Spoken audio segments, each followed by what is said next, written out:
माफ़ी चाहुंदा जी, थोड़ी जी bad reception आ जी, bad हो जाता जो नैटवर्क, उत्थे जाके प्रॉब्लम आ जाती है, बंद हो गई सी वीडियो चलती चलती। पर मैं तुहानूं सिर्फ यही कहना चाहुंदा कि ਜਦੋਂ ਸਾਡੇ ਇਮੀਗ੍ਰੇਸ਼ਨ ਏਜੰਟ, ਸਾਡੇ ਸੀਨੀਅਰ ਵੀਰ ਜਦੋਂ ਗਲਤ ਰਾਹ ਅਖਤਿਆਰ ਕਰਦੇ ਆ ਤਾਂ ਫਿਰ ਉਹ ਹਰ ਜਿਹੜਾ ਸਾਡਾ ਲੋਕ ਆ ਜਿਹੜੇ ਜਿਨ੍ਹਾਂ ਨੇ ਸਾਡੇ ਤੋਂ ਕੰਮ ਕਰਵਾਉਣਾ ਜਾਂ ਸਾਡਾ ਕਲਾਇੰਟ ਆ, ਉਹ ਹਰ ਬੰਦੇ ਨੂੰ ਹੀ ਸ਼ੱਕੀ ਨਜ਼ਰਾਂ ਨਾਲ ਦੇਖਣਾ ਸ਼ੁਰੂ ਕਰ ਦਿੰਦਾ। ਪਰ ਮੈਂ ਇਹ ਵੀ ਕਹੂੰਗਾ ਕਿ ਜਿੰਨਾ ਗਲਤ ਕੰਮ ਕਰਨ ਵਾਲੇ ਜ਼ਿੰਮੇਵਾਰ ਆ, ਗਲਤ ਕੰਮ ਕਰਵਾਉਣ ਵਾਲੇ ਵੀ ਉਨੇ ਹੀ ਜ਼ਿੰਮੇਵਾਰ ਆ। ਕਿਉਂਕਿ ਜਦੋਂ ਜਿਹੜੀ ਚੀਜ਼ ਦੱਸੀ ਜਾਂਦੀ ਹੈ, ਜੇ ਤੁਹਾਨੂੰ 2 ਏਜੰਟ ਜਾਂ 4 ਏਜੰਟ ਇਹ ਕਹਿ ਕੇ ਤੁਹਾਨੂੰ ਆਪਦੇ ਆਫਿਸ ਦੇ ਵਿੱਚੋਂ ਮੋੜ ਦਿੰਦੇ ਆ ਕਿ ਤੁਹਾਡਾ ਪ੍ਰੋਫਾਈਲ ਐਲੀਜੀਬਲ ਨਹੀਂ ਗਾ, ਤੁਹਾਡੇ ਪ੍ਰੋਫਾਈਲ ਦੇ ਵਿੱਚ ਆਹ ਡਾਕੂਮੈਂਟਸ ਦੀ ਕਮੀ ਆ, ਤੇ ਉਹ ਚੌਥਾ ਪੰਜਵਾਂ ਬੰਦਾ ਤੁਹਾਨੂੰ ਇਹ ਕਹਿ ਦਿੰਦਾ ਕਿ ਨਹੀਂ ਕੋਈ ਲੋੜ ਨਹੀਂ ਜੀ, ਮੈਂ ਆਹ ਡਾਕੂਮੈਂਟ ਆਪਦੇ ਕੋਲੋਂ ਅਰੇਂਜ ਕਰ ਦੂੰਗਾ ਜਾਂ ਕੁਛ ਵੀ ਹੱਲ ਕਰਕੇ ਤੁਹਾਡਾ ਐਡਜਸਟਮੈਂਟ ਕਰਕੇ ਸੈਟਲਮੈਂਟ ਕਰਕੇ ਇੰਨੇ ਪੈਸੇ ਦੇ ਦਿਓ ਜੀ, ਤੁਹਾਨੂੰ ਕੈਨੇਡਾ ਪਹੁੰਚਦਾ ਕਰ ਦੂੰਗਾ, ਆਸਟ੍ਰੇਲੀਆ ਪਹੁੰਚਦਾ ਕਰ ਦੂੰਗਾ। ਤਾਂ ਫਿਰ ਅਸੀਂ ਉੱਥੇ ਰਿਸਕ ਖੇਡਦੇ ਹਾਂ, ਅਤੇ ਉੱਥੇ ਅਸੀਂ ਵੀ ਉਨੇ ਹੀ ਜ਼ਿੰਮੇਵਾਰ ਹੋ ਜਾਂਦੇ ਹਾਂ ਉਸ ਗਲਤ ਕੰਮ ਦੇ ਵਿੱਚ। ਅਤੇ ਬਸ ਮੈਂ ਇਹੀ ਕਹਿਣਾ ਚਾਹੂੰਗਾ ਸਾਰਿਆਂ ਨੂੰ ਕਿ ਆਪਾਂ ਗਲਤ ਰਾਹ ਅਖਤਿਆਰ ਨਾ ਕਰੀਏ, ਸਿਰਫ ਅਤੇ ਸਿਰਫ ਸਹੀ ਗਾਈਡਲਾਈਨਸ ਦੇ ਉੱਤੇ ਧਿਆਨ ਦਈਏ। ਕੈਨੇਡਾ ਦੀ ਹੁਣ ਆਪਾਂ ਗੱਲ ਕਰਦੇ ਹਾਂ ਜੀ, ਕੈਨੇਡਾ ਸਟੂਡੈਂਟ ਵੀਜ਼ਾ। ਪਿਛਲੇ ਕੁਝ ਦਿਨਾਂ ਤੋਂ ਲਗਾਤਾਰ ਐਡਸ, ਲਗਾਤਾਰ ਫੇਸਬੁੱਕ ਦੇ ਉੱਤੇ ਵੀਡੀਓਜ਼ ਮੈਨੂੰ ਇਹੀ ਦਰਸਾ ਰਹੀਆਂ ਸੀ ਕਿ ਰਿਫਿਊਜ਼ਲ ਰੇਸ਼ੋ ਬਹੁਤ ਹਾਈ ਹੋ ਗਈ। ਰਿਫਿਊਜ਼ਲ ਰੇਸ਼ੋ ਹਾਈ ਹੋਣ ਦੇ ਕਾਰਨ ਜ਼ਿਆਦਾਤਰ ਏਜੰਟਸ ਆਸਟ੍ਰੇਲੀਆ ਵੱਲ ਨੂੰ ਵੱਧ ਗਏ, ਕਿਉਂਕਿ ਆਸਟ੍ਰੇਲੀਆ ਨੇ ਨੋਰਮਸ ਰਿਲੈਕਸ ਕਰਤੇ। ਪਰ ਮੈਂ ਇਹ ਗੱਲ ਕਹਿਣੀ ਚਾਹੂੰਗਾ ਕਿ ਉਹ ਐਡਸ ਵੀ ਸਿਰਫ ਅਤੇ ਸਿਰਫ ਅਟਰੈਕਟਿਵ ਐਡਸ ਨੇ, ਕੋਈ ਨੋਰਮਸ ਰਿਲੈਕਸ ਨਹੀਂ ਹੋਏਗੇ। ਦੇਖੋ, ਨੋਰਮਸ ਰਿਲੈਕਸ ਉਹਨੂੰ ਕਹਿੰਦੇ ਨੇ, ਜਦੋਂ ਨੋਰਮਸ ਰਿਲੈਕਸ ਹੋਣਾ ਉਹਨੂੰ ਕਹਿ ਦਿੱਤਾ ਜਾਂਦਾ ਕਿ 4.5 ਤੇ 5 ਤੇ ਵੀਜ਼ਾ ਮਿਲੂਗਾ। ਪਰ ਜੇ ਆਪਾਂ ਇਹ ਕਹਿ ਦਈਏ ਕਿ ਨੋਰਮਸ ਰਿਲੈਕਸ ਉਹਨਾਂ ਨੂੰ ਕਹਿ ਦਿੱਤਾ ਜਾਂਦਾ ਕਿ ਜਦੋਂ ਸਾਡੇ ਜੇ ਪਰਸੈਂਟੇਜ ਅੱਗੇ 75% ਚਾਹੀਦੀ ਸੀ, ਅਤੇ ਹੁਣ 60% ਜਾਂ 50% ਵਾਲੇ ਦਾ ਵੀ ਵੀਜ਼ਾ ਲੱਗੂਗਾ। ਐਸਾ ਕੋਈ ਚੇਂਜ ਨਹੀਂ ਆਈ ਆਸਟ੍ਰੇਲੀਆ ਦੇ ਵਿੱਚ। ਅੱਜ ਵੀ ਪੜ੍ਹਿਆ ਲਿਖਿਆ ਕਰੀਮ ਯੰਗਸਟਰ ਆਸਟ੍ਰੇਲੀਆ ਨੂੰ ਚਾਹੀਦਾ। ਅੱਜ ਵੀ ਉਹ, ਜੇ ਤੁਸੀਂ +2 ਪਾਸ ਹੋ ਪੰਜਾਬ ਸਕੂਲ ਐਜੂਕੇਸ਼ਨ ਬੋਰਡ ਤੋਂ, ਤੁਹਾਡੇ 65% ਤੋਂ ਉੱਪਰ, 70% ਤੋਂ ਉੱਪਰ ਨੰਬਰ ਹੋਣੇ ਚਾਹੀਦੇ ਆ। ਅਤੇ ਤੁਹਾਡੇ ਆਇਲਸ ਦੇ ਵਿੱਚੋਂ +2 ਤੋਂ ਬਾਅਦ 6 ਓਵਰਆਲ, ਨਾਟ ਲੈਸ ਦੈਨ 5.5 ਇਨ ਐਨੀ ਦਾ ਬੈਂਡ ਸਕੋਰ ਹੋਣਾ ਚਾਹੀਦਾ। ਬਸ ਫਰਕ ਸਿਰਫ ਇੰਨਾ, ਫੰਡਸ ਵੀ ਹੋਣੇ ਚਾਹੀਦੇ ਆ। ਬਸ ਫਰਕ ਸਿਰਫ ਇੰਨਾ ਹੀ ਹੈ ਕਿ ਜਿਹੜਾ ਮੋਡ ਆਫ ਵਰਕ ਸੀਗਾ ਉਹਨਾਂ ਦਾ, ਜਾਂ ਜਿਹੜਾ ਸਿਸਟਮ ਸੀ, ਉਹਦੇ ਵਿੱਚ ਥੋੜ੍ਹੀ ਜਿਹੀ ਉਹਨੇ ਚੇਂਜਸ ਲੈ ਆਂਦੀ। ਹਾਈ ਕਮਿਸ਼ਨ ਨੇ ਆਪ ਦਾ ਵਰਕਲੋਡ ਘਟਾ ਕੇ ਯੂਨੀਵਰਸਿਟੀਜ਼ ਦੇ ਉੱਤੇ ਸਿੱਟ ਦਿੱਤਾ। ਉਹਦੇ ਨਾਲ ਕੀ ਹੋਇਆ ਕਿ ਹੁਣ ਯੂਨੀਵਰਸਿਟੀ ਜਿਹੜੀ ਤੁਹਾਡੀ ਫਾਈਲ ਨੂੰ ਚੈੱਕ ਕਰਿਆ ਕਰੂਗੀ, ਫੰਡਸ ਦੇ ਤੁਹਾਡੇ ਇੰਗਲਿਸ਼ ਯੂਨੀਵਰਸਿਟੀ ਵੈਲੂਏਟ ਕਰਕੇ ਫਿਰ ਤੁਹਾਨੂੰ COE ਇਸ਼ੂ ਕਰ ਦਿਆ ਕਰੂਗੀ, ਅਤੇ ਤੁਸੀਂ ਅੱਗੇ ਜਾ ਕੇ ਆਪਦਾ ਕੇਸ ਪ੍ਰੋਸੈਸ ਕਰਿਆ ਕਰੋਗੇ। ਅਤੇ ਹੁਣ ਇਹ ਕਿਹਾ ਜਾਂਦਾ ਕਿ ਕੈਨੇਡਾ ਦੇ ਵਿੱਚ ਰਿਫਿਊਜ਼ਲ ਰੇਸ਼ੋ ਬਹੁਤ ਜ਼ਿਆਦਾ ਵੱਧ ਗਈ ਜੀ, ਇਸ ਕਰਕੇ ਲੋਕ ਆਸਟ੍ਰੇਲੀਆ ਵੱਲ ਨੂੰ ਹੋ ਗਏ। ਮੈਂ ਇਹ ਗੱਲ ਕਹਿਣੀ ਚਾਹੁੰਦਾ ਕਿ ਇੱਕ ਇਮੀਗ੍ਰੇਸ਼ਨ ਕੰਸਲਟੈਂਟ, ਜੇ ਮੈਂ ਇੱਕ ਇਮੀਗ੍ਰੇਸ਼ਨ ਕੰਸਲਟੈਂਟ ਹਾਂ ਅਤੇ ਮੈਂ ਹਰੇਕ ਕੰਟਰੀ ਬਾਰੇ ਨੌਲੇਜ ਰੱਖਦਾ, ਤਾਂ ਮੇਰਾ ਫਰਜ਼ ਇਹ ਬਣਦਾ ਕਿ ਮੈਂ ਹਰੇਕ ਕੰਟਰੀ ਬਾਰੇ, ਭਾਵੇਂ ਉਹ ਨਿਊਜ਼ੀਲੈਂਡ ਆ, ਭਾਵੇਂ ਉਹ ਆਸਟ੍ਰੇਲੀਆ, ਭਾਵੇਂ ਕੈਨੇਡਾ, ਉਹਦੀ ਇੱਕ ਜੈਨੂਅਨ ਇਨਫੋਰਮੇਸ਼ਨ ਲੋਕਾਂ ਤੱਕ ਪਹੁੰਚਦੀ ਕਰਾਂ। ਲੋਕ ਮੇਰੇ ਤੋਂ ਜੇ ਆਸਟ੍ਰੇਲੀਆ ਬਾਰੇ ਪੁੱਛਣ ਆਏ ਆ, ਤਾਂ ਮੈਂ ਉਹਦਾ ਪ੍ਰੋਫਾਈਲ ਦੇਖਾਂ। ਜੇ ਉਹਦਾ ਪ੍ਰੋਫਾਈਲ ਬਣਦਾ ਆ, ਮੈਂ ਉਹਨੂੰ ਕੋਈ ਮਿਸਪ੍ਰੈਜੈਂਟੇਸ਼ਨ ਜਾਂ ਉਹਨੂੰ ਕੋਈ ਵੀ ਫੇਕ ਡਾਕੂਮੈਂਟੇਸ਼ਨ ਕਰਨ ਤੋਂ ਰੋਕਾਂ। ਉਹਨੂੰ ਦੱਸਾਂ, ਭਾਈ ਤੇਰਾ ਪ੍ਰੋਫਾਈਲ ਇਸ ਤਰੀਕੇ ਨਾਲ ਐਲੀਜੀਬਲ ਆ, ਜੇ ਐਲੀਜੀਬਿਲਿਟੀ ਰੱਖਦਾ ਤਾਂ ਕੇਸ ਅਪਲਾਈ ਕਰ ਦੇ, ਕਿੰਨੇ % ਚਾਂਸਿਸ ਆ ਤੇਰੇ ਵੀਜ਼ਾ ਦੇ, ਉਹ ਸਾਰੀਆਂ ਚੀਜ਼ਾਂ ਦੱਸਦਾ ਹੋਇਆ ਉਹਦਾ ਮੈਂ ਕੇਸ ਪ੍ਰੋਸੈਸ ਕਰਾਂ। ਉਹ ਭਾਵੇਂ ਕੇਸ ਆਸਟ੍ਰੇਲੀਆ ਦਾ ਹੋਵੇ, ਭਾਵੇਂ ਕੈਨੇਡਾ ਦਾ ਹੋਵੇ, ਭਾਵੇਂ ਨਿਊਜ਼ੀਲੈਂਡ ਦਾ ਹੋਵੇ। ਅਤੇ ਸਾਡੀ ਟੀਮ ਦਾ ਪਹਿਲਾ ਮੇਨ ਮੋਟਿਵ ਹੀ ਇਹ ਹੈ ਕਿ ਸਹੀ ਇਨਫੋਰਮੇਸ਼ਨ ਅਤੇ ਸਹੀ ਗਾਈਡਲਾਈਨਸ ਦੇ ਕੇ ਆਪਾਂ ਲੋਕਾਂ ਤੱਕ ਅਵੇਅਰਨੈਸ ਫੈਲਾਉਣੀ ਆ। ਹੁਣ ਗੱਲ ਕਰਦੇ ਹਾਂ ਕੈਨੇਡਾ ਦੀ। ਕੈਨੇਡਾ ਦੀ ਪਿਛਲੇ ਦਿਨਾਂ ਦੇ ਵਿੱਚ ਇਹ ਗੱਲ ਚੱਲ ਰਹੀ ਹੈ ਰੈਗੂਲਰ ਰੂਟੀਨ ਦੇ ਵਿੱਚ ਕਿ ਕੈਨੇਡਾ ਦੀ ਰਿਫਿਊਜ਼ਲ ਰੇਸ਼ੋ ਬਹੁਤ ਜ਼ਿਆਦਾ ਵੱਧ ਗਈ। ਦੇਖੋ, ਰਿਫਿਊਜ਼ਲ ਰੇਸ਼ੋ ਵਧਣ ਦਾ ਜਾਂ ਘਟਣ ਦਾ ਕਾਰਨ ਕੀ ਬਣਦਾ? ਰਿਫਿਊਜ਼ਲ ਰੇਸ਼ੋ ਉਦੋਂ ਵੱਧਦੀ ਆ ਜਦੋਂ ਮਾੜੇ ਅਤੇ ਗਲਤ ਤਰੀਕੇ ਨਾਲ ਪ੍ਰੋਫਾਈਲ ਨੂੰ ਮੈਨੂਪੂਲੇਟ ਕਰਕੇ ਐਮਬੈਸੀ ਦੇ ਵਿੱਚ ਭੇਜਿਆ ਜਾਂਦਾ। ਮੰਨੋ ਕੈਨੇਡੀਅਨ ਗੌਰਮੈਂਟ ਨੇ 10,000 ਵੀਜ਼ਾ ਦਾ ਕੋਟਾ ਰੱਖ ਲਿਆ ਫੋਰ ਐਗਜ਼ਾਮਪਲ। ਹੁਣ 10,000 ਕੇਸ ਦੇ ਵਿੱਚੋਂ ਜੇ 7,000 ਕੇਸ ਅਸੀਂ ਮਾੜਾ ਜਾਂ ਵੀਕ ਕੇਸ ਅਸੀਂ ਪਹੁੰਚਦਾ ਕਰ ਦਾਂਗੇ ਐਮਬੈਸੀ ਦੇ ਵਿੱਚ, ਤਾਂ ਆਟੋਮੈਟਿਕਲੀ ਰਿਫਿਊਜ਼ਲ ਰੇਸ਼ੋ ਹਾਈ ਹੋ ਜੂਗੀ। ਅਸੀਂ ਰਿਫਿਊਜ਼ਲ ਰੇਸ਼ੋ ਘਟਾਉਣ ਦੇ ਲਈ ਸਭ ਤੋਂ ਇੰਪੋਰਟੈਂਟ ਪਾਰਟ ਸਾਡਾ ਕੀ ਆ ਕਿ ਪ੍ਰੋਫਾਈਲ ਨੂੰ ਪ੍ਰੋਪਰ ਤਰੀਕੇ ਨਾਲ ਜੱਜ ਕਰੋ। ਰਿਕੁਆਇਰਮੈਂਟਸ ਕੀ ਨੇ ਕੈਨੇਡੀਅਨ ਐਮਬੈਸੀ ਦੀਆਂ, ਉਸ ਰਿਕੁਆਇਰਮੈਂਟਸ ਦੇ ਉੱਤੇ ਵਰਕਆਊਟ ਕਰੋ। ਰਿਕੁਆਇਰਮੈਂਟਸ ਨੂੰ ਧਿਆਨ 'ਚ ਰੱਖਦੇ ਹੋਏ ਕੇਸ ਨੂੰ ਪ੍ਰੋਸੈਸ ਕਰ ਦਿਓ, ਤਾਂ ਆਟੋਮੈਟਿਕਲੀ ਰਿਫਿਊਜ਼ਲ ਰੇਸ਼ੋ ਘੱਟ ਜੂਗੀ ਅਤੇ ਵੀਜ਼ਾ ਰੇਸ਼ੋ ਵੱਧ ਜੂਗੀ। ਹੁਣ ਗੱਲ ਕੀਤੀ ਜਾਂਦੀ ਸੀ ਕਿ 33% ਵਾਲੇ 33% ਵਾਲੇ ਕੈਨੇਡਾ ਦਾ ਕੇਸ ਅਪਲਾਈ ਕਰ ਸਕਦੇ ਆ। ਮੈਂ ਇਹ ਗੱਲ ਅੱਜ ਤੁਹਾਨੂੰ ਕਹਿਣੀ ਚਾਹੁੰਦਾ ਕਿ 33% ਵਾਲੇ ਕੈਨੇਡਾ ਦਾ ਕੇਸ ਅਪਲਾਈ ਕਰ ਸਕਦੇ ਨੇ, 100% ਕਰ ਸਕਦੇ ਨੇ। ਕੇਸ ਅਪਲਾਈ ਕਰਨਾ ਤੇ ਵੀਜ਼ਾ ਲੈਣਾ ਇਹ ਦੋ ਵੱਖ-ਵੱਖ ਗੱਲਾਂ ਨੇ। ਮੈਂ ਜਿਹੜਾ ਇੱਕ ਇਮੀਗ੍ਰੇਸ਼ਨ ਕਾਉਂਸਲਰ ਜਾਂ ਇਮੀਗ੍ਰੇਸ਼ਨ ਕੰਸਲਟੈਂਟ ਆਫਿਸ ਦੇ ਵਿੱਚ ਬੈਠ ਕੇ ਵੀਜ਼ੇ ਨਹੀਂ ਵੰਡਦਾ, ਉਹ ਤਾਂ ਸਿਰਫ ਕੀ ਕਰਦਾ ਕਿ ਅੰਬੈਸੀ ਦੇ ਪ੍ਰੋਸੈਸ ਨੂੰ ਸਮਝਦਾ ਹੋਇਆ, ਕੈਨੇਡੀਅਨ ਗੌਰਮੈਂਟ ਜਾਂ ਆਸਟ੍ਰੇਲੀਅਨ ਗੌਰਮੈਂਟ ਜਾਂ ਕਿਸੇ ਵੀ ਗੌਰਮੈਂਟ ਦੇ ਨੋਰਮਸ ਨੂੰ ਸਮਝਦਾ ਹੋਇਆ ਤੁਹਾਨੂੰ ਇੱਕ ਤਰੀਕਾ ਦੱਸਦਾ ਕੇਸ ਅਪਲਾਈ ਕਰਨ ਦਾ। ਹੁਣ 33% ਵਾਲੇ ਦੀ ਗੱਲ ਆ, ਮੰਨ ਲਓ ਬੱਚੇ ਦੇ ਓਵਰਆਲ 75% ਆ, ਉਹਨੇ ਨਾਨ ਮੈਡੀਕਲ ਦਾ ਸਟੂਡੈਂਟ ਆ, ਫਿਜ਼ਿਕਸ ਕੈਮਿਸਟਰੀ ਦੇ ਵਿੱਚੋਂ ਉਹਦੇ 70% ਆ, ਮੈਥ ਦੇ ਵਿੱਚੋਂ 33 ਰਹਿ ਗਏ। ਜੇ ਮੈਥ ਦੇ ਵਿੱਚੋਂ 33 ਰਹਿ ਗਏ, ਸਟੂਡੈਂਟ ਵੀਕ ਕੰਸੀਡਰ ਨਹੀਂ ਹੁੰਦਾ। ਹਾਂ, ਸਟੂਡੈਂਟ ਦਾ ਇੱਕ ਪਹਿਲੂ ਵੀਕ ਆ, ਇੱਕ ਸਬਜੈਕਟ ਵੀਕ ਆ, ਜਾਂ ਇੱਕ ਫੀਲਡ ਦੇ ਵਿੱਚ ਉਹ ਵੀਕ ਆ। ਹੁਣ ਅਸੀਂ ਉਹਦਾ ਜਿਹੜਾ ਅੱਗੇ ਆ ਜਾਂਦੀ ਆ ਕੋਰਸ ਦੀ ਚੋਣ। ਤੁਸੀਂ ਸਟੂਡੈਂਟ ਦੀ ਚੋਣ, ਕੋਰਸ ਦੀ ਚੋਣ ਇਸ ਤਰੀਕੇ ਨਾਲ ਕਰੋ ਕਿ ਉਹ ਤੁਹਾਨੂੰ ਉਹਦੀ ਜਿਹੜੀ ਰੈਲੇਵੈਂਸੀ ਆ ਉਹ ਕੈਮਿਸਟਰੀ ਜਾਂ ਫਿਜ਼ਿਕਸ ਜਾਂ ਜਿਹਦੇ ਵਿੱਚੋਂ 70% ਵਾ ਉਹਦੇ ਨਾਲ ਜ਼ਿਆਦਾ ਮੈਚ ਕਰਦੀ ਹੋਵੇ, ਤਾਂ ਆਟੋਮੈਟਿਕਲੀ ਐਮਬੈਸੀ ਆਫਿਸਰ ਨੂੰ ਇਹ ਚੀਜ਼ ਸਮਝ ਆਊਗੀ ਕਿ ਬੱਚਾ ਜਿਹੜੇ ਫੀਲਡ ਦੇ ਵਿੱਚ ਵਧੀਆ ਵਾ, ਜਿਹੜੇ ਫੀਲਡ ਦੇ ਵਿੱਚ ਪਰਫੈਕਟ ਆ, ਉਹਦੇ ਵਿੱਚ ਹੀ ਉਹ ਅੱਗੇ ਪੜ੍ਹਨ ਚੱਲਿਆ।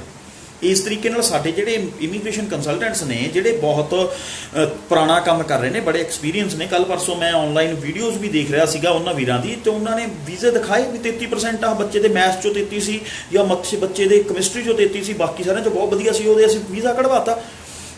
ਉਹ ਕੋਈ ਏਡਾ ਕੋਈ ਜੇ ਬੰਦਾ ਉਹ ਐਡ ਦੇ ਰਿਹਾ ਜਾਂ ਤੁਸੀਂ ਇਸ ਤਰੀਕੇ ਨਾਲ ਐਡ ਕਰ ਰਹੇ ਹੋ 33% ਵਾਲੇ ਵੀ ਜਾ ਸਕਦੇ ਆ। ਓਵਰਆਲ ਦੇ ਹੁਣ ਜੇ ਸਾਰਿਆਂ 'ਚੋਂ ਹੀ ਬੰਦਾ ਓਵਰਆਲ ਹੀ 33% ਲੈ ਕੇ ਪਾਸ ਹੋਇਆ ਤਾਂ ਅਸੀਂ ਕਿਵੇਂ ਕਹਦੇ ਹਾਂ ਕਿ ਅਸੀਂ ਉਹਦਾ ਕੈਨੇਡਾ ਦਾ ਵੀਜ਼ਾ ਲਵਾ ਦਿਆਂਗੇ।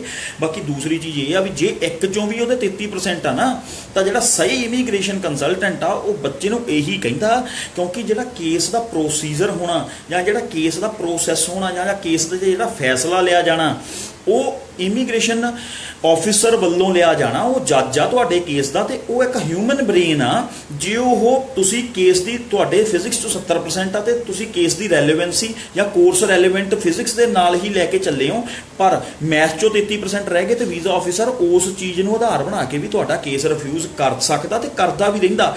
ਮੇਰੇ ਵਾਂਗੂ ਹੋਰ ਵੀ ਜਿਹੜੇ ਮੇਰੇ ਸੀਨੀਅਰ ਇਮੀਗ੍ਰੇਸ਼ਨ ਕੰਸਲਟੈਂਟ ਆ ਉਹ ਇਹੀ ਕਹਿੰਦੇ ਹੋਣਗੇ ਬੱਚੇ ਨੂੰ ਵੀ ਵੀਰ ਇਹ ਤੇਰੇ ਜਿਹੜੇ 33% ਆ ਨਾ, ਇਹ ਤੇਰੇ ਲਈ ਇੱਕ ਵੀਕ ਪੁਆਇੰਟ ਜ਼ਰੂਰ ਆ, ਪਰ ਇਹਦਾ ਮਤਲਬ ਇਹ ਨਹੀਂ ਹੈ ਤੇਰਾ ਵੀਜ਼ਾ ਨਹੀਂ ਆ ਸਕਦਾ। ਪਰ ਅਸੀਂ ਆਪਦੀ ਵੀਡੀਓ ਦੇ ਵਿੱਚੋਂ ਜਾਂ ਜਿਹੜੇ ਚੰਗੇ ਕੰਮ ਕਰਨ ਵਾਲੇ, ਸਾਫ਼ ਸੁਥਰਾ ਕੰਮ ਕਰਨ ਵਾਲੇ ਏਜੰਟ ਆ, ਹਮੇਸ਼ਾ ਹੀ ਇਹ ਆਪਦੇ ਬੱਚਿਆਂ ਨੂੰ ਜਾਂ ਆਪਦੇ ਏਜੰਟਸ ਨੂੰ ਜਾਂ ਪਬਲਿਕ ਨੂੰ ਇਹੀ ਅਵੇਅਰਨੈਸ ਫੈਲਾਉਂਦੇ ਨੇ ਕਿ ਜੇ ਤੁਸੀਂ ਕੇਸ ਕੈਨੇਡਾ ਦਾ ਅਪਲਾਈ ਕਰਨਾ ਵਾ ਤਾਂ ਕੋਸ਼ਿਸ਼ ਕਰੋ। ਹੁਣ ਤੁਸੀਂ ਪੜ੍ਹ ਰਹੇ ਹੋ, ਜਿਹੜੇ +2 'ਚ ਹੁਣ ਬੱਚੇ ਪੜ੍ਹ ਰਹੇ ਆ, ਉਹਨਾਂ ਨੇ ਅਗਲੇ ਸਾਲ ਕੈਨੇਡਾ ਦਾ ਕੇਸ ਅਪਲਾਈ ਕਰਨਾ। ਮੈਂ ਉਹਨਾਂ ਨੂੰ ਇਹ ਨਹੀਂ ਕਹੂੰਗਾ 33% ਲੈ ਕੇ ਆ ਜਾਓ ਮੈਂ ਤੁਹਾਡਾ ਵੀਜ਼ਾ ਲਵਾ ਦੂੰਗਾ। ਮੈਂ ਉਹਨਾਂ ਨੂੰ ਇਹੀ ਕਹੂੰਗਾ ਆਪਦੇ ਕੋਰ ਸਬਜੈਕਟਸ ਦੇ ਵਿੱਚੋਂ 65% ਤੋਂ ਉੱਪਰ ਨੰਬਰ ਲਿਓ। ਓਵਰਆਲ ਤੁਹਾਡੇ 65% ਤੋਂ ਉੱਪਰ ਨੰਬਰ ਬਣ ਤਾਂ ਮੈਂ ਤੁਹਾਨੂੰ ਵਧੀਆ ਤਰੀਕੇ ਨਾਲ ਤੁਹਾਡਾ ਕੇਸ ਅਪਲਾਈ ਕਰੂੰਗਾ। ਮੇਰਾ ਇਹ ਫਰਜ਼ ਬਣਦਾ ਵਾ। ਗੱਲ ਹੀ ਰਿਫਿਊਜ਼ਲਾਂ ਤੋਂ ਸ਼ੁਰੂ ਕਰਨੀ, ਗੱਲ ਹੀ ਗਲਤ ਪਾਸੇ ਨੂੰ ਲੈ ਕੇ ਜਾਣੀ, ਗਲਤ ਪਾਸਾ ਅਖਤਿਆਰ ਕਰਕੇ ਹੀ ਗਲਤ ਚੀਜ਼ਾਂ ਨੂੰ ਹੀ ਪ੍ਰਮੋਟ ਕਰੀ ਜਾਣਾ। ਇਹ ਕੋਈ ਬਹੁਤ ਹੀ ਜ਼ਿਆਦਾ ਰਿਸਰਚ ਕਰਦੇ ਆ ਜੀ, ਫਲਾਨਾ ਕਰਦੇ ਆ ਜੀ, ਧੌਂਕਾ ਕਰਦੇ ਆ। ਕਾਹਦੀ ਰਿਸਰਚ ਕਰਦੇ ਆ ਤੁਸੀਂ? ਕਿਹੜੀ ਰਿਸਰਚ ਆ ਤੁਹਾਡੇ ਕੋਲ ਇਹੋ ਜਿਹੀ ਵੀ ਤੁਸੀਂ ਜਿਹੜੀ ਕਹਿੰਦੇ ਆ ਵੀ ਲੋਕਾਂ ਨੂੰ ਕਹਿੰਦੇ 33% ਲੈ ਕੇ ਵੀ ਆ ਜਾਓ ਤੁਸੀਂ, ਵਧੀਆ ਤਰੀਕੇ ਨਾਲ ਅਸੀਂ ਵੀਜ਼ੇ ਲਵਾ ਦਿੰਦੇ ਆ ਤੁਹਾਡੇ, 33% ਵਾਲਾ ਲੱਗ ਜੂਗਾ ਜੀ, ਫਲਾਨੇ ਦਾ ਲੱਗ ਜੂਗਾ ਜੀ, 10 ਰਿਫਿਊਜ਼ਲਾਂ ਵਾਲਾ ਲੱਗ ਜੂਗਾ ਜੀ, 15 ਰਿਫਿਊਜ਼ਲਾਂ ਵਾਲਾ ਦਾ ਲੱਗ ਜੂਗਾ। ਦੇਖੋ ਕੋਈ ਵੀ ਬੰਦਾ ਇਮੀਗ੍ਰੇਸ਼ਨ ਕੰਸਲਟੈਂਟ ਕੋਲੇ ਇੰਨੀ ਅਥਾਰਟੀ ਨਹੀਂ ਹੈਗੀ ਉਹ ਤੁਹਾਡਾ ਵੀਜ਼ਾ ਲਵਾਵੇ। ਅਸੀਂ ਤਾਂ ਸਿਰਫ ਕੇਸ ਨੂੰ ਇੱਕ ਤਰੀਕੇ ਨਾਲ ਪ੍ਰੋਸੈਸ ਕਰ ਸਕਦੇ ਹਾਂ। ਸੋ ਮੇਰਾ ਕਿਸੇ ਨਾਲ ਕੋਈ ਵੈਰ ਨਹੀਂ ਹੈ, ਮੇਰਾ ਕਿਸੇ ਨਾਲ ਕੋਈ ਪ੍ਰੋਬਲਮ ਨਹੀਂ। ਹਰੇਕ ਬੰਦੇ ਨੇ ਆਪਦਾ ਕੰਮ ਕਰਨਾ, ਪਰ ਮੈਂ ਇਹ ਗੱਲ, ਮੇਰੇ ਨਾਲ ਜਿਹੜੇ ਲੋਕ ਜੁੜੇ ਹੋਏ ਆ, ਮੇਰਾ ਫਰਜ਼ ਹੈ ਮੈਂ ਉਹਨਾਂ ਨੂੰ ਅਵੇਅਰ ਕਰਾਂ ਵੀ ਮੈਂ ਕਿਸ ਤਰੀਕੇ ਨਾਲ ਕੰਮ ਕਰਦਾ। ਜੇ ਤੁਸੀਂ ਮੇਰੇ ਤੋਂ ਕੰਮ ਕਰਵਾਉਣਾ ਚਾਹੁੰਦੇ ਹੋ ਤਾਂ ਕੋਸ਼ਿਸ਼ ਕਰੋ ਜਿਹੜੇ ਬੱਚੇ ਆਲਰੇਡੀ ਹੁਣ ਪੜ੍ਹ ਰਹੇ ਨੇ, ਜਿਨ੍ਹਾਂ ਨੇ ਅਗਲੇ ਸਾਲ ਆਪਦੀ ਪੜ੍ਹਾਈ ਖਤਮ ਕਰਕੇ ਆਪਦਾ ਕੇਸ ਪ੍ਰੋਸੈਸ ਕਰਵਾਉਣਾ, ਮੇਰੀ ਉਹਨਾਂ ਨੂੰ ਹੱਥ ਬੰਨ੍ਹ ਕੇ ਬੇਨਤੀ ਆ ਕਿ ਜੇ ਤੁਸੀਂ ਮੇਰੇ ਤੋਂ ਆਪਦਾ ਕੰਮ ਕਲੀਅਰ ਕਰਵਾਉਣਾ ਚਾਹੁੰਦੇ ਹੋ ਕਿ Macro global Moga group of institutes immigration services ਰਾਹੀਂ ਤੁਹਾਡਾ ਕੇਸ ਪ੍ਰੋਸੈਸ ਹੋਵੇ, ਤਾਂ ਵਧੀਆ ਤਰੀਕੇ ਨਾਲ ਪੜ੍ਹੋ। ਹਜੇ ਤੁਹਾਡੇ ਕੋਲ ਬਹੁਤ ਟਾਈਮ ਆ, 65% ਤੋਂ ਉੱਪਰ ਨੰਬਰ ਲੈ ਕੇ ਪਾਸ ਹੋਵੋ। ਤਾਂ ਕਰਕੇ ਮੈਂ ਤੁਹਾਨੂੰ ਸਿਰਫ ਵੀਜ਼ਾ ਨਾ ਦਵਾਵਾਂ, ਤੁਹਾਡਾ ਕੇਸ ਇਸ ਤਰੀਕੇ ਨਾਲ ਪ੍ਰੋਸੈਸ ਕਰਾਂ ਕਿ ਤੁਹਾਨੂੰ ਚੰਗਾ ਕੋਰਸ ਦਵਾਵਾਂ, ਚੰਗਾ ਕਾਲਜ ਦਵਾਵਾਂ, ਉੱਥੇ ਜਾ ਕੇ ਤੁਸੀਂ ਚੰਗੇ ਨੰਬਰ ਲੈ ਕੇ ਪਾਸ ਹੋਵੋ, ਵਰਕ ਪਰਮਿਟ ਮਿਲੇ, PR ਮਿਲੇ, ਉਸ ਤੋਂ ਬਾਅਦ ਚੰਗੀਆਂ ਜੌਬਸ ਮਿਲਣ, ਥੋੜ੍ਹੀ ਆਉਣ ਵਾਲੀ ਚੰਗੀ ਜ਼ਿੰਦਗੀ ਤੁਹਾਨੂੰ ਮਿਲੇ। ਠੀਕ ਆ ਜੀ। ਮੈਂ ਤੁਹਾਨੂੰ ਇਹ ਨਹੀਂ ਕਹਿਣਾ ਚਾਹੁੰਦਾ ਬਾਹਰ ਦੀ ਪੂਰੀ ਨਾਲੋਂ ਜੇ ਤੁਹਾਨੂੰ ਨੱਕ ਰਗੜ ਕੇ ਮਿਲਦੀ ਹੈ ਨਾ ਬਾਹਰ ਪੂਰੀ, ਤਾਂ ਫਿਰ ਘਰ ਦੀ ਅੱਧੀ ਚੰਗੀ ਆ। ਫਿਰ ਕੋਈ ਕੈਨੇਡਾ ਅਮਰੀਕਾ ਕੋਈ ਐਸੀ ਚੀਜ਼ ਨਹੀਂ ਹੈ ਕਿ ਉੱਥੇ ਉਹ ਕੋਈ ਸਵਰਗ ਨੇ ਉਹ, ਠੀਕ ਹੈ ਜੀ। ਜੇ ਗਲਤ ਤਰੀਕੇ ਨਾਲ ਜਾਣਾ, ਉਦੋਂ ਚੰਗਾ ਆਪਦੇ ਘਰੇ ਬੈਠ ਕੇ ਅੱਧੀ ਛਕ ਲਓ, ਸੁੱਖ ਦੀ ਛਕ ਲਓ ਆਪਦੇ ਮਾਂ ਪਿਓ ਨਾਲ ਬੈਠ ਕੇ। ਪਰ ਜੇ ਜਾਣਾ ਇਸ ਤਰੀਕੇ ਨਾਲ ਜਾਓ ਕਿ ਤੁਹਾਡਾ ਆਉਣ ਵਾਲਾ ਜੀਵਨ ਆ ਜਿਹੜਾ ਉਹ ਸੁਖਦਾਈ ਹੋਵੇ, ਉੱਥੇ ਫਿਰ ਤੁਹਾਨੂੰ ਪ੍ਰੋਬਲਮ ਨਾ ਆਵੇ ਕੋਈ। ਇੱਥੇ ਤਾਂ ਜੇ ਸਾਨੂੰ ਕੋਈ ਪ੍ਰੋਬਲਮ ਆਉਂਦੀ ਹੈ ਅਸੀਂ ਮਾਂ ਕੋਲੇ ਜਾ ਕੇ ਰੋਲਾਂਗੇ, ਪਿਓ ਕੋਲੇ ਜਾ ਕੇ ਰੋਲਾਂਗੇ, ਅਸੀਂ ਉਹਨਾਂ ਦੀ ਹੈਲਪ ਲੈ ਲਾਂਗੇ। ਉੱਥੇ ਨਾ ਤੁਹਾਡਾ ਕੋਈ ਮਾਂ ਹੈਲਪ ਕਰ ਸਕਦੀ, ਨਾ ਤੁਹਾਡੇ ਪੇ ਹੈਲਪ ਕਰ ਸਕਣਗੇ, ਵਿਚਾਰੇ ਉਹਨਾਂ ਤੇ ਟੈਨਸ਼ਨਾਂ ਹੀ ਬਹਿਣਗੀਆਂ ਤੇ ਪੈ ਵੀ ਰਹੀਆਂ ਨੇ। ਮੈਂ ਦੇਖ ਰਿਹਾ ਵਾਂ ਸਾਡੇ ਸੂਰਮੇ, ਉਹਨਾਂ ਸੂਰਮਿਆਂ ਵੱਲੋਂ ਕੀਤੀਆਂ ਗਈਆਂ ਗਲਤੀਆਂ ਦਾ ਖਮਿਆਜ਼ਾ ਅੱਜ ਸਾਡੇ ਬੱਚੇ ਭੁਗਤ ਰਹੇ ਨੇ ਜਿਹੜੇ ਉੱਥੇ ਬੈਠੇ ਨੇ।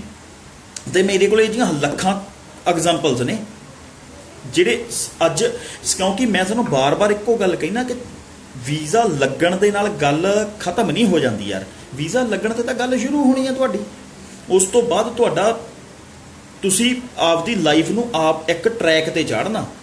ਜੇ ਪਹਿਲਾ ਸਟੈਪ ਹੀ, ਫਸਟ ਸਟੈਪ ਹੀ ਤਿਲਕਣ ਵਾਲਾ ਚੱਕਿਆ ਗਿਆ ਹੈਗਾ ਤਾਂ ਫਿਰ ਉਹ ਤੁਸੀਂ ਤਿਲਕਦੇ ਹੀ ਰਹੋਗੇ ਯਾਰ। CIC ਹਰ ਰੋਜ਼ ਸਖਤ ਹੋ ਰਹੀ ਆ, ਕਾਲਜਿਸ ਪ੍ਰਤੀ ਸਖਤ ਹੋ ਰਹੀ ਆ, ਰੂਲਸ ਐਂਡ ਰੈਗੂਲੇਸ਼ਨਸ ਪ੍ਰਤੀ ਸਖਤ ਹੋ ਰਹੀ ਆ। ਫਿਰ ਅਸੀਂ ਕਹਿੰਦੇ ਆ ਕਾਲਜ ਦੇ ਗੌਰਮੈਂਟ ਦੇ ਨੋਰਮਸ ਬਹੁਤ ਸਖਤ ਹੋ ਗਏ। ਸਖਤ ਨਹੀਂ ਹੋਏ ਯਾਰ, ਅਸੀਂ ਗਲਤ ਤਰੀਕਾ ਲੈ ਕੇ ਆਏ ਆ।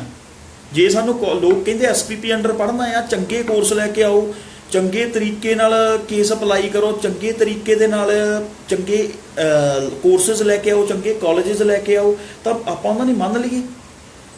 ਫਿਰ ਆਪਣਾ ਵਰਕ ਪਰਮਿਟ ਵੀ ਲੱਗੂਗਾ, ਆਪਣੀ PR ਵੀ ਅਪਲਾਈ ਹੋਊਗੀ, ਚੰਗੀਆਂ ਜੌਬਸ ਮਿਲਣਗੀਆਂ, ਸਾਰਾ ਕੁਝ ਹੀ ਹੋਊਗਾ। ਠੀਕ ਆ ਜੀ। ਇਹ ਨਾ ਮਨ ਦੇ ਵਿੱਚ ਸੋਚ ਕੇ ਧਾਰਨਾਵਾਂ ਨਾ ਇਹ ਬਣਾ ਕੇ ਜਾਇਓ ਕਿ ਅਸੀਂ ਉੱਥੇ ਪੜ੍ਹਨ ਨਹੀਂ ਚੱਲੇ। ਬਿਲਕੁਲ ਪੜ੍ਹਨ ਚੱਲੇ ਆ ਯਾਰ। ਕਿਉਂ ਨਹੀਂ ਪੜ੍ਹਨ ਚੱਲੇ ਤੁਸੀਂ? ਤੁਹਾਡਾ ਜਿਹੜਾ ਪਰਮਿਟ ਆ ਨਾ, ਜਿਸ ਤੇ ਤੁਸੀਂ ਕੈਨੇਡਾ ਨੂੰ ਟਰੈਵਲ ਕਰ ਰਹੇ ਹੋ, ਉਹ ਪਰਮਿਟ ਦਾ ਨਾਂ ਸਟੂਡੈਂਟ ਪਰਮਿਟ ਆ। ਤੇ ਤੁਹਾਡਾ ਪਹਿਲਾ ਫਰਜ਼ ਆ ਇਹ ਕਿ ਤੁਸੀਂ ਉੱਥੇ ਜਾ ਕੇ ਆਪਣੀ ਪੜ੍ਹਾਈ ਪੂਰੀ ਕਰੋ। ਇਹ ਤੁਹਾਡਾ ਪਹਿਲਾ ਫਸਟ ਐਂਡ ਫਾਰਮੋਸਟ ਥਿੰਗ ਆ ਤੁਹਾਡੀ ਜ਼ਿੰਦਗੀ ਦੀ ਕਿ ਉੱਥੇ ਜਾ ਕੇ ਤੁਸੀਂ ਚੰਗੇ ਤਰੀਕੇ ਨਾਲ ਪੜ੍ਹਾਈ ਪੂਰੀ ਕਰੋ ਆਪਦੀ। ਅਸੀਂ ਸਾਡੇ ਬੱਚੇ ਕਿਹੜਾ ਪੜ੍ਹਨ ਜਾਂਦੇ ਆ, ਕਿੰਨੀ ਵਧੀਆ ਗੱਲ ਆ, ਕਹਿ ਦਿਓ ਪੜ੍ਹਨ ਤਾਂ ਚੱਲੇ ਨਹੀਂ, ਸੈਟਲ ਹੋਣ ਚੱਲੇ। ਸੈਟਲ ਕਿਵੇਂ ਹੋਵੋਗੇ? ਤਰੀਕਾ ਤਾਂ ਦੱਸੋ ਨਾ ਯਾਰ, ਕਿਵੇਂ ਸੈਟਲ ਹੋਵੋਗੇ? ਪੜ੍ਹਾਈ ਪੂਰੀ ਕਰਨੀ ਜ਼ਰੂਰੀ ਆ, ਵਰਕ ਪਰਮਿਟ ਮਿਲਣਾ ਜ਼ਰੂਰੀ ਆ, ਉਸ ਤੋਂ ਬਾਅਦ PR ਪੈਣੀ ਆ। ਜੇ ਦੋਨਾਂ ਚੀਜ਼ਾਂ 'ਚੋਂ ਇੱਕ ਵੀ ਚੀਜ਼ ਨਹੀਂ ਨਾ ਹੋਈ ਤਾਂ PR ਨਹੀਂ ਪੈਣੀ। ਇਸ ਲਈ ਮੇਰੀ ਹੱਥ ਬੰਨ੍ਹ ਕੇ ਬੇਨਤੀ ਆ, ਮੈਨੂੰ ਨਹੀਂ ਪਤਾ ਕੌਣ ਕਿਵੇਂ ਕੰਮ ਕਰਦਾ ਤੇ ਕੌਣ ਕਿਸ ਤਰੀਕੇ ਨਾਲ ਕੰਮ ਕਰਨਾ ਚਾਹ ਰਿਹਾ ਤੇ ਕਰਨ ਜਾ ਰਿਹਾ ਜਾਂ ਕਰੂਗਾ, ਪਰ ਮੈਂ ਤੁਹਾਨੂੰ ਇੱਕ ਗੱਲ ਹੀ ਕਹੂੰਗਾ ਵੀ ਮੈਂ ਤਾਂ ਪਿਛਲੇ 3 ਸਾਲ ਤੋਂ 3.5 ਸਾਲ ਤੋਂ ਕੰਮ ਕਰ ਰਿਹਾ, ਇਸੇ ਤਰੀਕੇ ਨਾਲ ਹੀ ਕਰ ਰਿਹਾ, ਅੱਗੇ ਵੀ ਇਸੇ ਤਰੀਕੇ ਨਾਲ ਹੀ ਕੰਮ ਕਰੂੰਗਾ। ਮੈਂ ਤੁਹਾਨੂੰ ਸਿਰਫ ਇਹੀ ਕਹੂੰਗਾ ਕਿ ਜਿਹੜੇ ਬੱਚੇ ਅੱਜ ਕੱਲ੍ਹ ਪੜ੍ਹ ਰਹੇ ਨੇ ਤੇ ਉਹਨਾਂ ਨੇ ਆਉਣ ਵਾਲੇ ਦਿਨਾਂ ਦੇ ਵਿੱਚ ਆਪਦੇ ਕੇਸ ਅਪਲਾਈ ਕਰਨੇ ਨੇ, ਕੈਨੇਡਾ ਆਸਟ੍ਰੇਲੀਆ ਸਭ ਕੁਝ ਆਪਣੇ ਦਿਮਾਗ ਦੇ ਵਿੱਚੋਂ ਕੱਢ ਕੇ ਆਪਦੀ ਅਕੈਡਮਿਕ ਐਜੂਕੇਸ਼ਨ ਵੱਲ ਹੋ ਜਾਓ। ਇੰਨੀ ਮਿਹਨਤ ਕਰਕੇ ਪੜ੍ਹੋ ਕਿ ਤੁਹਾਡੇ ਨੰਬਰ 70% 75% ਤੋਂ ਉੱਪਰ ਆਉਣ। ਫਿਰ ਚੰਗੇ ਤਰੀਕੇ ਨਾਲ IELTS ਵਿੱਚੋਂ ਵਧੀਆ ਬੈਂਡ ਸਕੋਰ ਲੈ ਕੇ ਫਿਰ ਆਪਦੀ ਹਾਇਰ ਸਟੱਡੀਜ਼ ਲਈ ਅਪਲਾਈ ਕਰੋ, ਚੰਗੇ ਕਾਲਜ ਲਓ, ਚੰਗਾ ਕੋਰਸ ਲਓ। ਤੁਹਾਡੀ ਉਮਰ ਆ ਜਿਹੜੀ ਇਹ ਪੜ੍ਹਨ ਵਾਲੀ ਉਮਰ ਆ। ਤੁਹਾਡੀ ਜਿਹੜੀ ਇਹ ਉਮਰ ਆ ਨਾ, ਹਜੇ ਜਿਹੜੇ 2-3 ਸਾਲ ਆ +2 ਤੋਂ ਬਾਅਦ, ਇਹ ਤੁਹਾਡੇ ਪੜ੍ਹਨ ਵਾਲੇ ਆ। ਇਹ ਜਾ ਕੇ ਜਾਣ ਸਾਰੀ ਲੇਬਰਾਂ 'ਚ ਪੈਣ ਵਾਲੇ ਨਹੀਂ। ਅਸੀਂ ਕੰਮ ਕਰਨਾ, ਕੰਮ ਅਸੀਂ ਆਪਦਾ ਸਿਰਫ ਰੂਟੀਨ ਵਰਕ ਆਪਦੀ ਫੀਸ ਕੱਢਣ ਲਈ ਤੇ ਆਪਦਾ ਉੱਥੇ ਦਾ ਜਿਹੜਾ ਗੁਜ਼ਾਰਾ ਕਰਨ ਲਈ ਕਰਨਾ ਹੈਗਾ।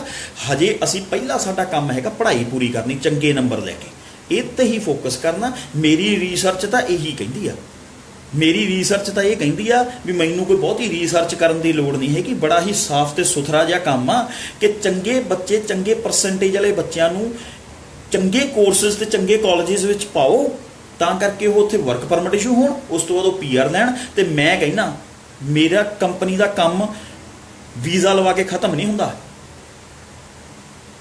ਇੱਥੋਂ ਕੈਨੇਡਾ ਦੇ ਜਿਹੜੇ ਮੇਰੇ ਉੱਥੇ ਡੈਲੀਗੇਟਸ ਬੈਠੇ ਨੇ ਮੇਰੀ ਕੰਪਨੀ ਦੇ, ਜਾਂ ਮੇਰੀ ਕੰਪਨੀ ਦੇ ਜਿਹੜੇ ਮੈਨੇਜਰਸ ਬੈਠੇ ਨੇ ਉੱਥੇ ਕੈਨੇਡਾ ਦੇ ਵਿੱਚ, ਉਹਨਾਂ ਦੇ ਕਾਰਡ ਦੇ ਕੇ ਭੇਜਦਾ ਮੈਂ ਤੁਹਾਨੂੰ ਇੱਥੋਂ ਵੀ ਆਹ ਚੱਕੋ ਉਹਨਾਂ ਦੇ ਕਾਰਡ, ਉਹਨਾਂ ਦੇ ਨੰਬਰ। ਜੇ ਉੱਥੇ ਜਾ ਕੇ ਕੋਈ ਵੀ ਪ੍ਰੋਬਲਮ ਹੁੰਦੀ ਹੈ ਸਾਨੂੰ ਮਿਲੋ, ਅਸੀਂ ਆਪ ਹੱਲ ਕਰਾਂਗੇ ਤੁਹਾਡਾ। ਤੇ ਅਸੀਂ ਕਰ ਵੀ ਰਹੇ ਹਾਂ, ਕਰਦੇ ਰਹਾਂਗੇ। PR ਤੱਕ ਦੀ ਅਸੀਂ ਜ਼ਿੰਮੇਵਾਰੀ ਲੈਣੀ ਹੈ ਤੁਹਾਡੇ, ਕਿਉਂਕਿ ਅਸੀਂ ਕਰੀਅਰ ਕਾਉਂਸਲਰ ਹਾਂ, ਅਸੀਂ ਏਜੰਟ ਨਹੀਂ ਹੈਗੇ। ਅਸੀਂ ਏਜੰਟੀ ਨਹੀਂ ਕਰਦੇ, ਨਾ ਹੀ ਅਸੀਂ ਕਰਨੀ ਆ। ਅਸੀਂ ਇੱਕ ਪੜ੍ਹੇ ਲਿਖੇ ਕਰੀਅਰ ਕਾਉਂਸਲਰ ਹਾਂ, ਲੋਕਾਂ ਦੇ ਕਰੀਅਰ ਬਾਰੇ ਕਾਉਂਸਲਿੰਗ ਕਰਕੇ ਦੇਣੀ ਆ। ਤੇ ਅਸੀਂ ਰੱਬ ਵੀ ਨਹੀਂ ਹੈਗੇ, ਅਸੀਂ 100% ਹੈਪੀ ਕਸਟਮਰ ਜਨਰੇਟ ਨਹੀਂ ਕਰ ਸਕਦੇ, ਨਾ ਹੀ ਅਸੀਂ ਪਰਮਾਤਮਾ ਵਾਂ। ਅਸੀਂ ਇੱਕ ਨਾਰਮਲ ਆ ਜਿਹਦੇ ਵਿੱਚ ਨਾਰਮਲ ਕਰੀਅਰ ਕਾਉਂਸਲਰ ਆ। ਅਸੀਂ ਆਪਦੀ ਤੁੱਛ ਬੁੱਧੀ ਅਨੁਸਾਰ ਤੁਹਾਨੂੰ ਇਨਫੋਰਮੇਸ਼ਨ ਦਿੰਦੇ ਆ ਵੀ ਆਹ ਕੋਰਸ ਤੇ ਆਹ ਕਾਲਜ ਲੈ ਕੇ ਜਾਓ। ਜੇ ਤੁਹਾਡਾ ਵੀਕ ਪ੍ਰੋਫਾਈਲ, ਅਸੀਂ ਸਿੱਧਾ ਹੀ ਕਹਿੰਦੇ ਆ ਮੂੰਹ ਤੇ ਵੀ ਵੀਕ ਪ੍ਰੋਫਾਈਲ ਹੈ ਯਾਰ, ਅਸੀਂ ਅਪਲਾਈ ਨਹੀਂ ਕਰ ਸਕਦੇ।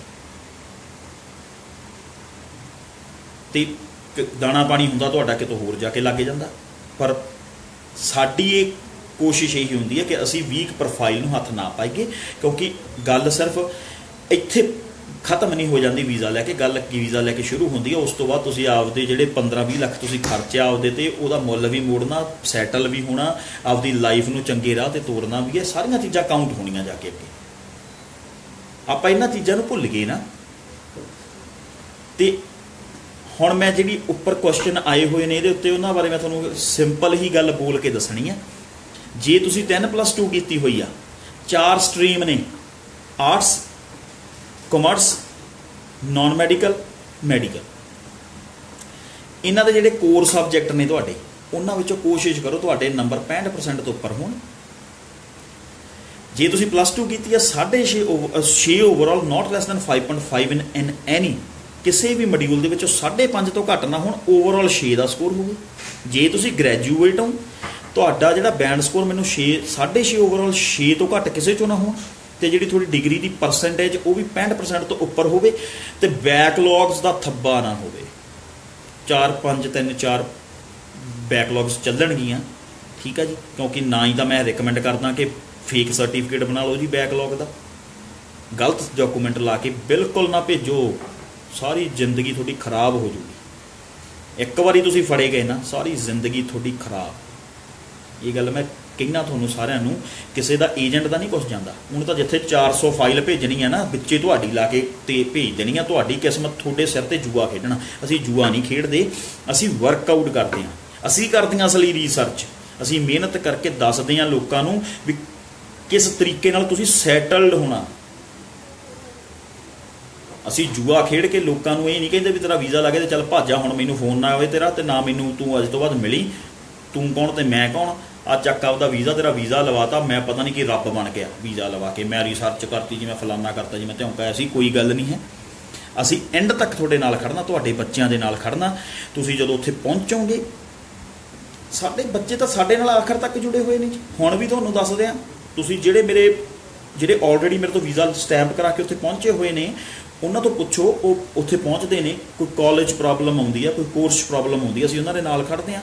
ਉਹਨਾਂ ਦੇ ਪੇਰੈਂਟਸ ਨੇ ਉਸ ਤੋਂ ਬਾਅਦ ਆਪਦਾ ਕੈਨੇਡਾ ਦਾ ਕੇਸ ਅਪਲਾਈ ਕਰਨਾ ਸਾਡੇ ਤੋਂ ਕਰਾਉਂਦੇ ਨੇ, ਆਪਦਾ ਵੀਜ਼ਾ ਐਕਸਟੈਂਸ਼ਨ ਤੋਂ ਸਾਡੇ ਤੋਂ ਕਰਵਾਉਂਦੇ ਨੇ, ਆਪਦੇ ਵਰਕ ਪਰਮਿਟਸ ਤੱਕ, PR ਤੱਕ ਦੇ ਕੇਸ ਸਾਡੇ ਥਰੂ ਅਪਲਾਈ ਹੋ ਰਹੇ ਨੇ ਬੱਚਿਆਂ ਦੇ। ਉਹ ਕਿਉਂ ਜੁੜੇ ਹੋਏ ਨੇ? ਕਿਉਂਕਿ ਅਸੀਂ ਉਹਨਾਂ ਨੂੰ ਸਹੀ ਰਾਹ ਦਿਖਾ ਰਹੇ ਹਾਂ, ਅਸੀਂ ਉਹਨਾਂ ਨੂੰ ਸਹੀ ਵੇ ਆਊਟ ਦਿੱਤਾ ਆ। ਇਹ ਚੀਜ਼ ਸਭ ਤੋਂ ਜ਼ਿਆਦਾ ਇੰਪੋਰਟੈਂਟ ਆ। ਦੂਸਰੀ ਚੀਜ਼, ਅਖੇ ਜੀ ਕੋਰਸ ਜਿਹੜਾ ਬੱਚਾ ਚੇਂਜ ਇਹ ਤਾਂ ਕਰਕੇ ਕੀਤਾ ਜਾਂਦਾ, ਏਜੰਟਾਂ ਨੂੰ ਗੱਲ ਸੁਣਿਓ ਧਿਆਨ ਨਾਲ, ਕਹਿੰਦਾ ਜੀ ਅਖੇ ਏਜੰਟਾਂ ਨੂੰ ਤਾਂ ਕਮਿਸ਼ਨ ਨਾਲ ਮਤਲਬ ਆ, ਕਾਲਜ ਤੋਂ ਕਮਿਸ਼ਨ ਲੈਣਾ ਹੁੰਦਾ, ਬੱਚਿਆਂ ਨੂੰ ਡਰਾ ਕੇ ਭੇਜਿਆ ਜਾਂਦਾ ਵੀ ਕਾਲਜ ਨਾ ਚੇਂਜ ਕਰੀ, ਪਤਾ ਨਹੀਂ ਕੀ ਹੋ ਜਾਊਗਾ। ਪਰ CIC ਦੇ ਨੋਰਮਸ ਇਹ ਕਹਿੰਦੇ ਆ ਵੀ ਤੁਸੀਂ ਕਾਲਜ ਚੇਂਜ ਕਰ ਸਕਦੇ ਆ। ਕਾਹਨੂੰ ਪਤਾ ਕਿਸੇ ਨੂੰ CIC ਦੇ ਨੋਰਮਸ ਇਹ ਕਹਿੰਦੇ ਆ? ਮੈਂ ਦੱਸਦਾ, ਮੈਂ ਕਹਿੰਦਾ ਹਰੇਕ ਸਟੂਡੈਂਟ ਨੂੰ CIC ਦੇ ਨੋਰਮਸ ਕਹਿੰਦੇ ਆ ਤੁਸੀਂ ਆਪਦੀ ਮਰਜ਼ੀ ਨਾਲ ਕਾਲਜ ਚੇਂਜ ਕਰ ਸਕਦੇ ਹੋ। ਪਰ ਤੁਹਾਨੂੰ ਇਸ ਚੀਜ਼ ਦਾ ਪਤਾ ਹੋਣਾ ਚਾਹੀਦਾ ਕਿ ਅੰਟਾਰੀਓ ਪ੍ਰੋਵਿੰਸ, ਅੰਟਾਰੀਓ ਦੇ ਵਿੱਚ ਹੁਣ ਇਸ ਤਰੀਕੇ ਦੀ ਸਟ੍ਰਿਕਟਨੈਸ ਹੋ ਚੁੱਕੀ ਆ, ਕਾਲਜਸ ਨੇ ਆਪਸ ਦੇ ਵਿੱਚ ਇਹ ਚੀਜ਼ ਕਰ ਲਈ ਆ ਕਿ ਜੇ ਤੁਸੀਂ ਕਾਲਜ ਚੇਂਜ ਕਰਦੇ ਹੋ ਤਾਂ ਇੰਟਰਸਟੇਟ ਕਾਲਜ ਚੇਂਜ ਕਰਦੇ ਹੋ ਤਾਂ $2500 ਦਾ ਤੁਹਾਡਾ ਨੁਕਸਾਨ ਹੁੰਦਾ। ਜੇ ਤੁਸੀਂ ਬ੍ਰਿਟਿਸ਼ ਕੋਲੰਬੀਆ ਦਾ ਕੋਈ ਕਾਲਜ ਬਿਨਾਂ ਪੜ੍ਹੇ ਛੱਡ ਕੇ ਜਾਣਾ ਚਾਹੁੰਦੇ ਹੋ, ਸਾਰੇ ਦੀ ਸਾਰੀ ਫੀਸ ਕੱਟ ਲੈਂਦਾ। ਅੱਛਾ, ਮੈਂ ਤੁਹਾਨੂੰ ਇਹ ਕਹਿੰਦਾ ਜਾ ਕੇ ਕਾਲਜ ਚੇਂਜ ਕਰ ਲਓ, ਤੁਹਾਡੇ ਪੈਸਿਆਂ ਦਾ ਨੁਕਸਾਨ ਕਰਾ ਦਿਆਂ।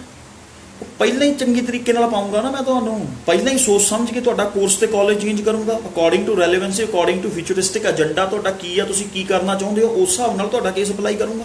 ਤੁਹਾਨੂੰ ਜਾ ਕੇ ਚੇਂਜ ਕਰਨਾ ਹੀ ਨਾ ਪਵੇ। ਜੇ ਕਰਨਾ ਪਵੇ ਮੈਂ ਤੁਹਾਨੂੰ ਪਹਿਲਾਂ ਦੱਸੂਗਾ ਵੀ ਭਾਈ ਤੁਹਾਡੇ ਜੇ ਤੁਸੀਂ ਕੋਰਸ ਜਾਂ ਕਾਲਜ ਚੇਂਜ ਕਰਦੇ ਹੋ, ਜੇ ਇਨਸਾਈਡ ਹੀ ਕਾਲਜ ਆਪਦਾ ਕੋਰਸ ਚੇਂਜ ਕਰ ਲੈਂਦੇ ਹੋ ਕੋਈ ਨੁਕਸਾਨ ਨਹੀਂ। ਜੇ ਤੁਸੀਂ ਕਾਲਜ ਚੇਂਜ ਕਰਦੇ ਹੋ ਤਾਂ $2500 ਕੱਟਿਆ ਜਾਊਗਾ ਅੰਟਾਰੀਓ ਦੇ ਵਿੱਚ। ਜੇ ਤੁਸੀਂ ਬ੍ਰਿਟਿਸ਼ ਕੋਲੰਬੀਆ ਤੋਂ ਕਾਲਜ ਚੇਂਜ ਕਰਕੇ ਕਿਤੇ ਹੋਰ ਜਾਂਦੇ ਹੋ ਤਾਂ ਹੋ ਸਕਦਾ ਤੁਹਾਡੀ ਸਾਰੀ ਫੀਸ ਹੀ ਵਾਪਸ ਨਾ ਹੋਵੇ।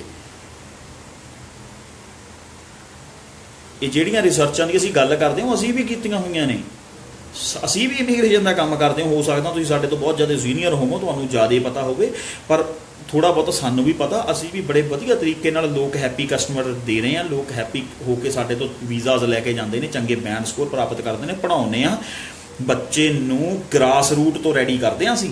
ਮਾਂ ਪਿਓ ਬੱਚੇ ਨੂੰ ਸਾਡੇ ਕੋਲੇ ਛੱਡ ਕੇ ਆਉਂਦਾ, ਆਇਲਸ ਕਰਵਾਉਂਦਾ, ਫਿਰ ਅਸੀਂ ਉਹਦਾ ਕੇਸ ਅਪਲਾਈ ਕਰਦੇ ਹਾਂ, ਉਸ ਤੋਂ ਬਾਅਦ ਮਾਂ ਪਿਓ ਦਾ ਵਿਜ਼ਿਟਰ ਅਪਲਾਈ ਕਰਦੇ ਹਾਂ, ਬੱਚਿਆਂ ਦੀ ਵੀਜ਼ਾ ਐਕਸਟੈਂਸ਼ਨਸ ਦਵਾਉਂਦੇ ਆ, ਬੱਚਿਆਂ ਨੂੰ ਉਹਨਾਂ ਦੇ ਮੁੜ ਕੇ PR ਕਰਵਾਉਂਦੇ ਆ, ਵਰਕ ਪਰਮਿਟ ਦਵਾਉਂਦੇ ਆ, ਉਸ ਤੋਂ ਬਾਅਦ ਉਹ ਵਿਆਹ ਕਰਾ ਕੇ ਜਾਂਦੇ, ਉਹਨਾਂ ਦੇ ਸਪਾਊਸ ਨੂੰ ਵੀ ਬਾਹਰ ਭੇਜਦੇ ਆ। ਅਸੀਂ ਤਾਂ ਇੱਥੇ ਤੱਕ ਆਪਦੇ ਕਸਟਮਰ ਨਾਲ ਜੁੜੇ ਆ। ਕਿਉਂ? ਕਿਉਂਕਿ ਅਸੀਂ ਸਹੀ ਕੰਮ ਕੀਤਾ। ਸਾਨੂੰ ਆਪਦੇ ਕਸਟਮਰ ਤੋਂ ਮੁੱਖ ਛਪਾਉਣ ਦੀ, ਮੂੰਹ ਛਪਾਉਣ ਦੀ ਲੋੜ ਨਹੀਂ ਪੈਂਦੀ, ਸਾਨੂੰ ਕਸਟਮਰ ਨਾਲ ਨਾਤੇ ਤੋੜਨ ਦੀ ਲੋੜ ਨਹੀਂ ਪੈਂਦੀ, ਕਿਉਂਕਿ ਅਸੀਂ ਕਸਟਮਰ ਨੂੰ ਸਹੀ ਰਾਹ ਦੇ ਕੇ, ਸਹੀ ਰਾਹ ਦਿਖਾ ਕੇ ਉਹਨੂੰ ਤੇ ਦਿਖਾਉਂਦੇ ਰਹਿੰਦੇ ਆ ਜਿੰਨਾ ਚਿਰ ਉਹ ਸੈਟਲ ਨਹੀਂ ਹੋ ਜਾਂਦਾ ਆਪਦੀ ਜ਼ਿੰਦਗੀ ਦੇ ਵਿੱਚ। ਇਸ ਕਰਕੇ ਸਾਨੂੰ ਕਸਟਮਰ ਨੂੰ ਇਹ ਨਹੀਂ ਕਹਿਣਾ ਪੈਂਦਾ ਅਸੀਂ ਭਾਈ ਤੇਰਾ ਵੀਜ਼ਾ ਲਵਾਤਾ, ਆ ਚੱਕ ਆਪਦਾ ਪਾਸਪੋਰਟ, ਹੁਣ ਤੂੰ ਕੌਣ ਤੇ ਮੈਂ ਕੌਣ, ਮੈਨੂੰ ਕੋਈ ਲੋੜ ਨਹੀਂ ਹੈਗੀ ਤੇ ਤੂੰ ਕਿਹੜਾ ਉੱਥੇ ਪੜ੍ਹਨ ਚੱਲਿਆ, ਇਹ ਗੱਲਾਂ ਕਹਿਣ ਦੀ ਲੋੜ ਨਹੀਂ ਪੈਂਦੀ। ਅਸੀਂ ਇਹ ਕਹਿ ਕੇ ਭੇਜਦੇ ਹਾਂ ਤੂੰ ਉੱਥੇ ਪੜ੍ਹਨ ਚੱਲਿਆ, ਤੇਰਾ ਪਹਿਲਾ ਕੰਮ ਆ ਪੜ੍ਹਨਾ, ਤੇਰਾ ਦੂਸਰਾ ਕੰਮ ਆ ਜਿਹੜੇ ਤੈਨੂੰ 20 ਘੰਟੇ ਮਿਲੇ ਉਹਦੇ ਵਿੱਚ ਮਿਹਨਤ ਕਰਕੇ ਆਪਦੇ ਮਾਂ ਪਿਓ ਦੀ ਹੈਲਪ ਕਰਨਾ, ਤੇਰਾ ਤੀਸਰਾ ਕੰਮ ਆ ਕੈਨੇਡਾ ਦੇ ਵਿੱਚ ਕੈਨੇਡੀਅਨ ਰੂਲਸ ਐਂਡ ਰੈਗੂਲੇਸ਼ਨਸ ਨੂੰ ਧਿਆਨ 'ਚ ਰੱਖਦੇ ਹੋਏ ਜਿਉਣਾ,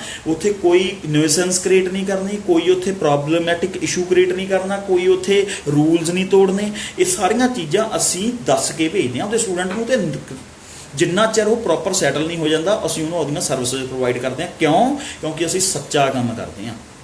ਸਾਨੂੰ ਆਪਦੇ ਕਸਟਮਰ ਤੋਂ, ਸਾਡਾ ਜਿਹੜਾ ਕਸਟਮਰ ਆ ਉਹ ਸਾਨੂੰ ਸਾਰੀ ਜ਼ਿੰਦਗੀ ਪੈਸੇ ਦਿੰਦਾ, ਸਾਰੀ ਜ਼ਿੰਦਗੀ ਸਾਡੀਆਂ ਫੀਸਾਂ ਭੇਜਦਾ, ਸਾਰੀ ਜ਼ਿੰਦਗੀ ਲਈ ਸਾਡੀ ਉਹ ਰੋਜੀ ਰੋਟੀ ਆ। ਕਿਉਂ ਆ ਸਾਡੀ ਰੋਜੀ ਰੋਟੀ ਉਹ ਸਾਰੀ ਜ਼ਿੰਦਗੀ ਲਈ? ਕਿਉਂਕਿ ਅਸੀਂ ਮੁਰਗੀ ਨਹੀਂ ਹਲਾਲ ਕਰਦੇ।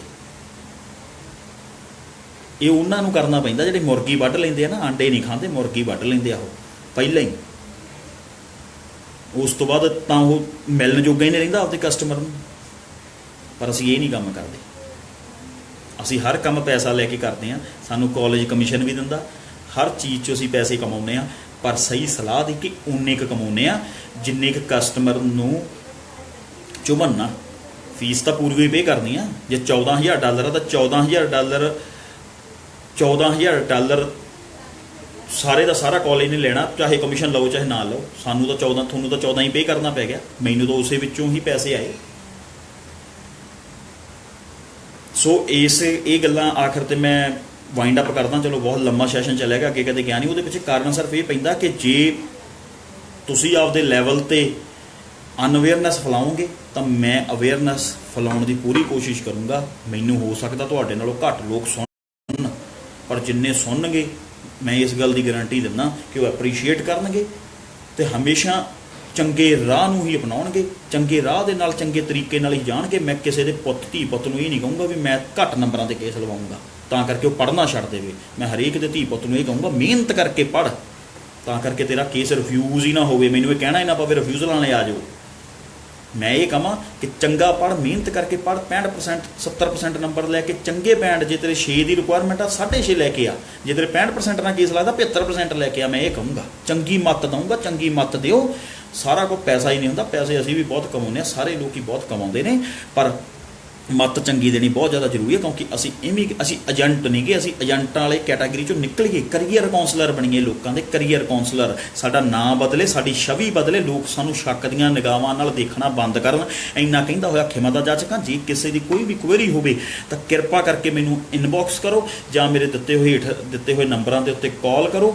ਅਸੀਂ ਤੁਹਾਨੂੰ ਅਪੁਆਇੰਟਮੈਂਟ ਲੈ ਕੇ ਮੈਂ ਆਪ ਵੀ ਮਿਲੂੰਗਾ, ਤੁਸੀਂ ਅਪੁਆਇੰਟਮੈਂਟ ਫਿਕਸ ਕਰ ਸਕਦੇ ਹੋ ਕਿਸੇ ਵੀ ਆਫਿਸ ਦੇ ਵਿੱਚ। ਆਪਾਂ ਬੈਠ ਕੇ ਤੁਹਾਡੀ ਪ੍ਰੋਪਰ ਕਰੀਅਰ ਕਾਉਂਸਲਿੰਗ ਕਰਾਂਗੇ। ਮੈਂ ਕੋਈ ਪੈਸੇ ਬਾਅਦ ਚੋਂ ਨਹੀਂ ਲੈਂਦਾ। ਵੀਜ਼ਾ ਲਵਾਉਣ ਤੋਂ ਬਾਅਦ ਸਾਰੇ ਪੈਸੇ ਇਨ ਪ੍ਰੋਸੈਸ, ਇੱਕ ਪ੍ਰੋਸੈਸ ਬਣਿਆ ਜਿਹੜਾ ਗੌਰਮੈਂਟ ਨੇ ਬਣਾਇਆ ਹੋਇਆ ਪ੍ਰੋਸੈਸ ਆ, ਮੇਰਾ ਨਹੀਂ ਬਣਾਇਆ ਹੋਇਆ ਜਾਂ ਮੇਰੇ ਕਿਸੇ ਹੋਰ ਵੀਰ ਦਾ ਨਹੀਂ ਬਣਾਇਆ, ਗੌਰਮੈਂਟ ਦਾ ਬਣਾਇਆ ਹੋਇਆ ਪ੍ਰੋਸੈਸ ਆ। ਉਸ ਅਧੀਨ ਮੈਂ ਤੁਹਾਡਾ ਕੇਸ ਅਪਲਾਈ ਕਰੂੰਗਾ। ਤੁਹਾਨੂੰ ਕੱਲੀ ਪੈਨੀ ਬਾਰੇ ਇਨਫੋਰਮੇਸ਼ਨ ਦਊਂਗਾ, ਇਸ ਬਾਰੇ ਵੀ ਇਨਫੋਰਮੇਸ਼ਨ ਦਊਂਗਾ ਕਿ ਮੈਨੂੰ ਕਿੰਨੇ ਪੈਸੇ ਬਚੇ ਆ, ਦੱਸ ਕੇ ਪੈਸਾ ਬਚਾਊਂਗਾ, ਝੂਠ ਨਹੀਂ ਮਾਰੂੰਗਾ। ਇੰਨਾ ਕਹਿੰਦਾ ਖਿਮਾ ਦਾ ਜਾਚਕਾ। ਧੰਨਵਾਦ।